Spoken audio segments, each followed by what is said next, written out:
अपना समय निकालते हैं, अपना हुनर का उपयोग करते हैं और समाज को जागृत और प्रबोधन करने का काम करते हैं।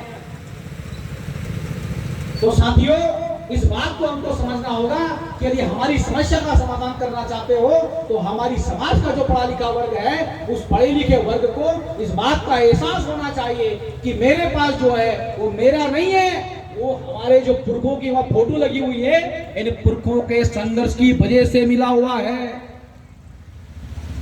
अगर ये हमारे पुरखे संघर्ष नहीं करते तो हमारी क्या औकात होती।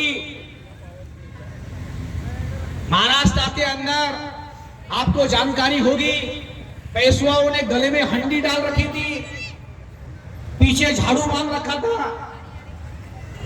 मरे हुए पशु को निकाल करके खाते थे, पहनने को कपड़ा नहीं था। और वो दिन ज्यादा दूर नहीं है कि वो समय वापस आने के लिए दुश्मन उसी ताकत से काम कर रहा है। और हमारा जो पढ़ा लिखा वर्ग है वो इस बात को समझ नहीं रहा है। वो गली का अध्यक्ष बनने के लिए, गली का पार्षद बनने के लिए, मोहल्ले का वार्ड का अध्यक्ष बनने के लिए दुश्मन के सामने सरेंडर हो रहा है।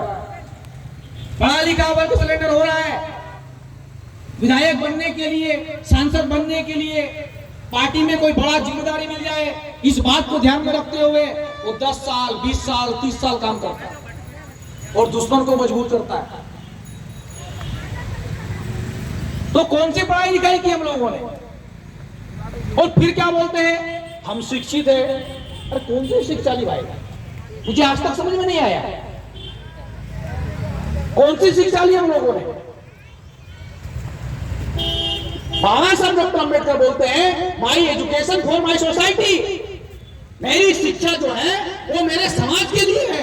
और बाबा साहब डॉक्टर अम्बेडकर ने अपनी शिक्षा का 100% इस समाज को दिया है और उसका परिणाम आप लोग और हम लोग है। ये जो कपड़ा पहना है ये बाबा साहब की देन है, ये चश्मा लगाया बाबा साहब की देन है। अरे जो हमारे पास है वो सब बाबा साहब की वजह से। हमारे पास जो मान सम्मान स्वाभिमान है वो बाबा साहब की वजह से है। बात समझ आ रही है हमारे पढ़े लिखे लोगों को?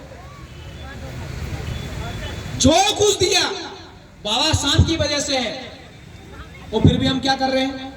हम दुश्मन को मजबूत करने का काम कर रहे हैं, हमारे विरोधी लोगों को मजबूत करने का काम कर रहे हैं। ये समझदारी नहीं है।